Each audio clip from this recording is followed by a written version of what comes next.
Hello, Cherries fans. Welcome back to another Sparky's Stats. Yes, I'm sorry, I've been away again for quite some time, but with there being no Bournemouth games coming up for the foreseeable future, I do plan on getting a bit more work done in terms of having a look back at what we've done over the first dozen or so games in the Premier League season and where we've come from, some positives, some negatives, but that's for the future. Speaking of the future, who's our next manager going to be? Now, obviously, as things stand, there's been a lot of reports about Marcelo Bielsa being in advanced stages, which has been counteracted a bit by the fact that I've also seen reports saying that Bournemouth haven't officially approached anyone as of yet. So we're in a bit of a limbo at the moment. Regardless, we're pretty much down to two names. Yes, Knutson was someone that was seen as to being strongly linked originally, but it very much seems to be down to, are we going to go with Bielsa or are we going to go with O'Neill? Are we going to stick or twist? And the consensus doesn't seem to have settled yet. I see a lot of people that are unsure and a lot of people that are saying it's Bielsa. Yes. So I think people need a little bit more convincing which way to go, and I really don't think it's as clear cut as a lot of people maybe would like it to be. Now, I've created a few categories that we're going to look at and I'm going to try and give my opinion, back it up with a few stats as to which way I think we probably should look to go. But even by the end of this video, I'm not sure I'm going to be 100% certain. But regardless, it's not our jobs. Hopefully the new owner knows what he's doing. But regardless, let's have a look into it a bit further. So for now, players. That's the first one I'm going to go for. And I think it's a pretty easy win for O'Neill in that regard. I think it's been apparent from the very start, and it didn't take very long for players to come out and say they wanted O'Neill to get the job. You can look at a number of interviews going back months that the players are basically absolutely loving it under O'Neill. Who can blame them after Parker absolutely trashed them for several weeks before he eventually got the sack? But the players are performing well. They like they like playing under this manager. I think they work well in the system. I think there's a lot of players that have improved under O'Neill. There's no reason for the players not to want him to get the job. And whilst I have made comments beforehand about, maybe it's a little bit risky, you don't know what it's going to be like when he eventually gets the contract. Is he going to be able to maintain that level under the pressure of that responsibility? Will the players continue to support him? There's a lot of its buts and maybes about that. But for now, yeah, I think there's no reason not to be happy with O'Neill taking that taking the win there. Now, style. This is an interesting one because I think you could look at it two ways with regards to the style. But what I'm going to be looking at here more so is how do the supporters look at the style of the two managers? First things first, Bielsa will be more entertaining. There is absolutely no doubt that Bielsa's football will be more entertaining. This is a snippet of an article from StatsBomb, which was halfway through Bielsa's first season in the Prem with Leeds, and a few things here that were very apparently entertaining. Obviously, is that at the time they had the fourth best attack in terms of XG, but they also had the second worst defense in terms of XG. So just as glass cannon as Eddie Howe, if not more so than Eddie Howe's first 3 or 4 years at Bournemouth. Well, with Bournemouth in the Prem, rather. And the other thing there is the PPDA numbers. PPDA stands for passes per defensive action, which is a stat used to basically measure the intensity of a team's press. Bournemouth at the moment let our opposition pass it around quite a lot before trying to initiate a press. Leeds don't have time for that. They don't have time to waste. On average, the opposition will get in 6 passes, 5.9, 6 passes before a Leeds player tries to tackle them or tries to intercept a pass.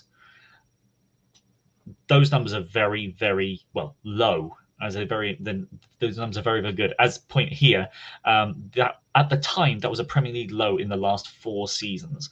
So kind of record-breaking numbers he was putting together for Leeds' first season in the Prem. So in terms of in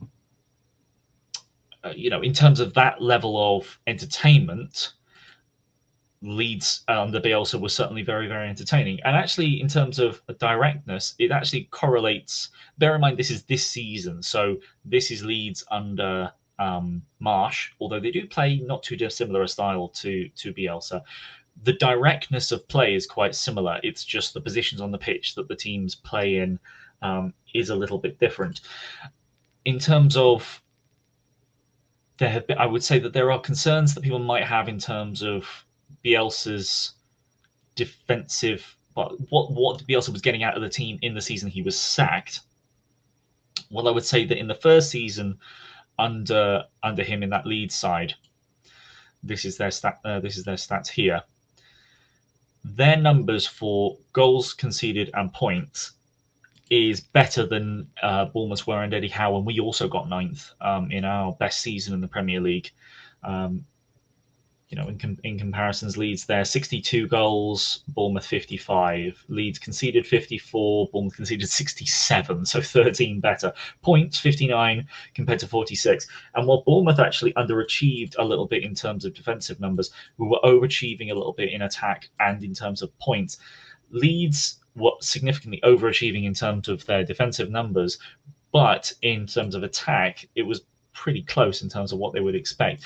With regards to the season that Bielsa was sacked, when they weren't doing quite so well, Leeds actually here were significantly underperforming their baseline stats, and Marsh I don't think changed all that much. I think there were a number of very poor performances under Marsh, while they survived just barely, and I think it probably may not have done under Bielsa. That's difficult to say. He was missing Calvin Phillips, and I'm not sure the depth in that Leeds side was really all that great. Not saying Bournemouth is either, but in terms of midfield strength, I think Bournemouth are actually doing pretty well, actually have it pretty good for our team this season, and that kind of midfield ability and strength. Players that could initiate the style of Bielsa, the pressing, the intensity, the work rate. I think Bournemouth could initiate that just as well in terms of the stamina needed, in terms of the work rate needed. When Bournemouth were first in the Prem under Eddie Howe, first time around the 2015-16 season. I always get my numbers wrong on that one. Our first Premier season under Howe, we were top of the effort charts in that season, and I don't think things changed too much over the first, say, 3 seasons or so. I remember Dan Gosling setting records at the time in that first season in terms of distance travelled in a game.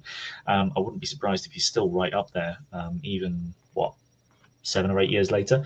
But in terms of style, I am very much inclined to give that point to Bielsa, because it's going to be far more entertaining. O'Neill is playing a very defensive, very counter-attacking side. We concede a lot of shots. We don't create a lot of chances. It's not very fun to watch for long periods of games. That's just the reality of it. Bielsa's style will be much more entertaining. Now, is that necessarily a good thing? For me, I think I understand that a lot of supporters want things to be a bit more gung-ho. They're obviously very frustrated with Parker, very much not allowing players to express themselves during our promotion season with him. We kind of just got there in the end rather than really showing what we could do.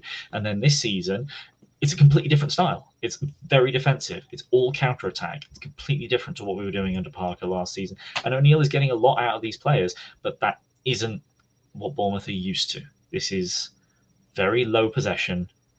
It's very counter-attack heavy in terms of creating chances, and we don't create very many. So in terms of entertainment, I'll certainly give it to Bielsa. The next thing to look at, though, would be ability. And this is an interesting one. When I say ability, I mean how able are the players to initiate the style that each manager wants to wants to perform with. O'Neill, we know that the players currently do exactly what he wants them to do. They play, as I've said, deep, defensive, lowest possession in the league, high counter-attack, low chance, need to be efficient to keep getting these goals, which we have been very good going forward recently, but it's been because of a very high conversion rate. For Bielsa, this is where things get a little bit interesting, because I think this is probably the most significant reason to say don't go with Bielsa. And the reason that I say that is if I go back to the analyst here, if I use the right screen, there we go. If I go back to the analyst here, right now, Bournemouth have, if you look, this is Bournemouth's chart here. This is zones of control. So if those that are red, it means the opposition takes more control. They have 55% or more possession in that particular part of the pitch. And if it's blue, it means that the team that you're focusing on here, so Bournemouth in our little picture up there, is only in the penalty box where we have 55% or more of the control, so of the possession. We completely cede the pitch to our opponent. Whereas if you can see, if you look at Leeds in this one here, little light show, third row down, second from the left, they control most of their half and the left and the very left side of the pitch as well. They actually control a decent bit more of the area than their opponents. That will need a decent level of mentality change, and certainly a strong change in how we press, the work rate. So many things need to change in order for us to reverse sort of the way that we're playing at the moment. And the biggest thing here is the PPDA numbers. Leeds under Marsh at the moment are 9.7 PPDA. And bear in mind, at their best, Bielsa's PPDA numbers was 6 with Leeds. Record-setting levels of intensity in the press. Where at Bournemouth at the moment, right down the bottom. Changing to Bielsa from O'Neill's style is not just a mild change, it is an unbelievably gigantic change in what will be required of the players. Now, are the players capable of initiating that style? I've mentioned Bournemouth have historically actually done quite well in terms of the amount of work rate that their players go through. But this is quite the change. If I go to, where was it? Dan Davis's article on Dorset Live, and looking into Bielsa, I would very much encourage you to read this, to have a look a bit more into Bielsa and not only what he does as a coach, but also actually how he engages himself in the community. One of the quotes that I picked up here from Liam Cooper, who would have been the captain at the time, I think, maybe still is, regarding the intensity of the training, things like murder ball, which sounds hellish. Liam Cooper admitted that players may struggle to prepare themselves mentally for Bielsa's demands, but conceded you can't be ready for how hard it actually is. He also revealed it took the squad between 4 to 6 months to get up to speed. Bielsa doesn't have 4 to 6 months. Bearing in mind as well, Bielsa had 2 seasons in the Championship to get this Leeds team to exactly where he wanted them to be. He will have a month and a half at best with this team now in the break in between. It is going to be quite the tough ordeal. And bear in mind, he'll have 1.5 months with all bar 2 players. And, well, depending on how quickly Mepham and Moore get knocked out. And that's assuming he gets put in very, very soon. You know, this is not a decision to be made lightheartedly by the higher ups. This kind of significant change in tone, significant change in training and atmosphere, in pressure, in style, it's going to require a hell of a lot of buy-in from the players. At the moment, we don't know if the players can do that. I think they can, but with time. And Bournemouth don't really have that time. I think this is one of the main reasons why Bielsa has gone on record as saying he doesn't really come into teams halfway through a season because he knows what it requires a pre-season to get them to buy in, to get them to train, to get them to be in the particular shape that he wants them to be. Now, he will have a month and a half, but how able is he going to be able to get those to get them sorted in that way? For the moment, I'm saying O'Neill really has the measure of Bielsa in terms of the players. We know they can do what he wants them to do. And with a few additions, maybe even better. The one thing I would actually just point out as a particular player as well in this system, in terms of if we go for Bielsa, is Chris Mepham. Mepham has been incredible this year. And one of the main reasons for that is because he hasn't been required to play out from the back in the same way that he has previously that has led to his mistakes. His slip up against Brentford in the playoff semi-final got him stick from Bournemouth fans for over a year, well, basically a year. People didn't trust him. And now that he's in a position where he's not required to play out to the same extent, he can play long balls. Most of his short passes are sideways and backwards to the keeper. He's not required to take any risks. He's not making any mistakes. He's being allowed to play his strong defensive system. And because we defend deep, he's not getting caught over with balls over the top due to his... he's not that fast for a defender. And I think when he's running backwards towards goal, he's much more likely to get caught out. The current system gets the best out of Chris Mepham. This new Bielsa one, if we bring him in, I would worry about Chris Mepham in that system. We'll have to wait and see. And the thing is that with Mepham out of the squad for between 3 weeks to a month and a bit, Bielsa won't see very much of him and won't really know how he might get, really pushed to one side, and we might get someone completely different to replace him because of the fact that maybe he's not as able to adapt to the system. Anyway, that's a bit of a side point, but I think it's sort of worth a thought that a player like Chris Mepham, I think, maybe a bit shafted if this change happens. Maybe one or two other players as well, but I think Chris Mepham is the main one for me in that regard. Next one is experience. I don't really have to explain this one, do I?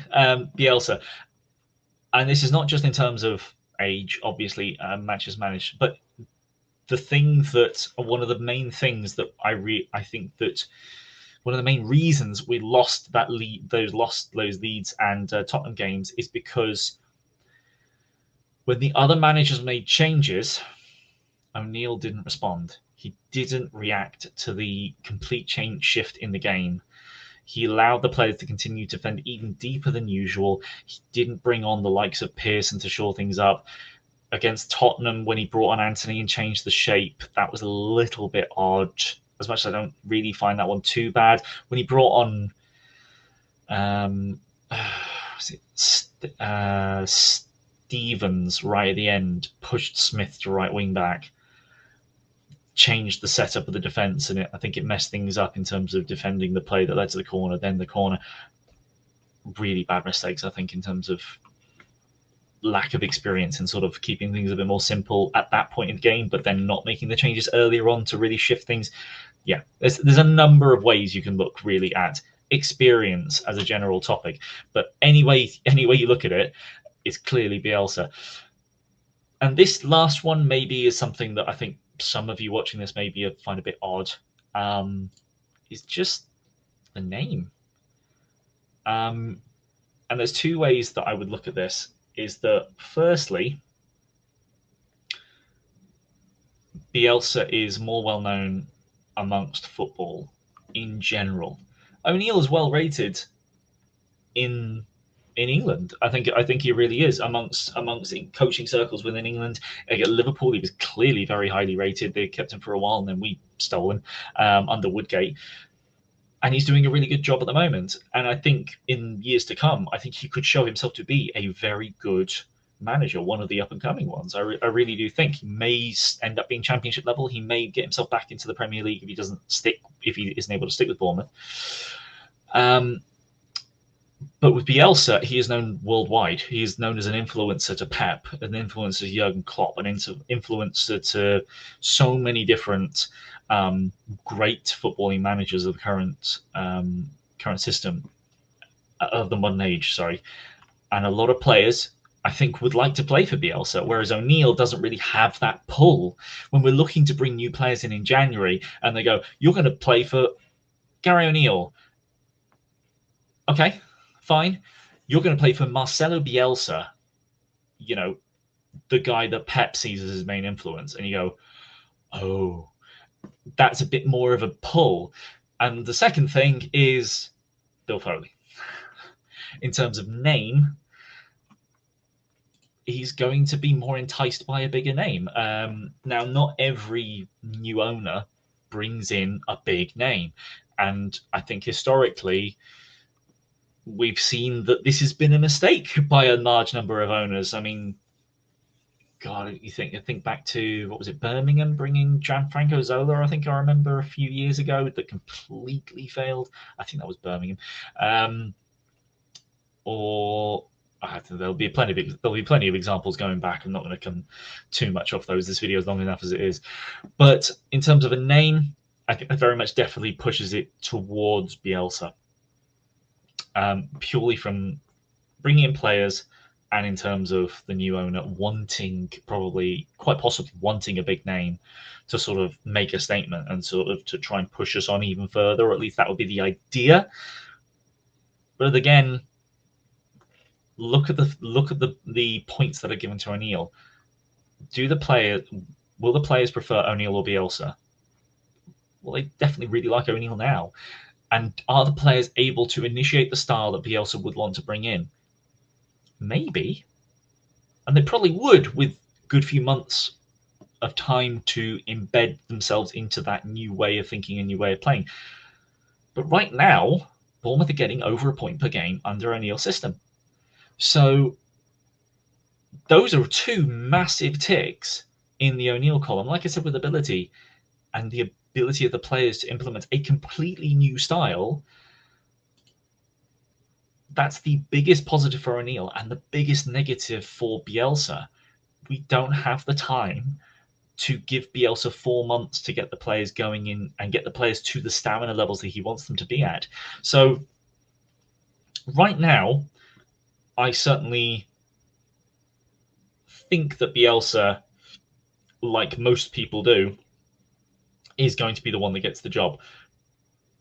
But there should be no real qualms if O'Neill gets this job. And I really think that whilst I am one of the people that have kind of written O'Neill off to an extent, if you look at the choice between O'Neill and Bielsa, it's not clear cut at all. There are probably more positives for Bielsa, like I have put in my little PowerPoint presentation that I did there. But don't put O'Neill down just yet. I think I have underestimated the impact that he's had on this team, and on, obviously, the results have been great. There is definitely more to come from him, but the fact that he's learning on the job is a bit of a worry. With Bielsa, the worry is basically everything in terms of his style. But I think the players could do it. However, it's a hell of a gamble. There you go. I've drambled on for long enough, basically to say that I don't know. But I've hopefully given you some food for thought, where some of you have been very much on one camp or the other. There is obviously nuance to all arguments in this case, and I hope you have enjoyed listening to my thoughts on this video. If you did enjoy it, please do remember, give us a like, and if you want to see more of more videos from the group of Cherries Red Army based on Bournemouth, and we may even have some England content for you coming up over the World Cup, then please do subscribe. And if you really want to keep in touch, then do hit that notification bell so it lets you know whenever we upload a new video. Anyway, thank you very much for watching, and I do hope you enjoy the rest of your day. Up the Cherries!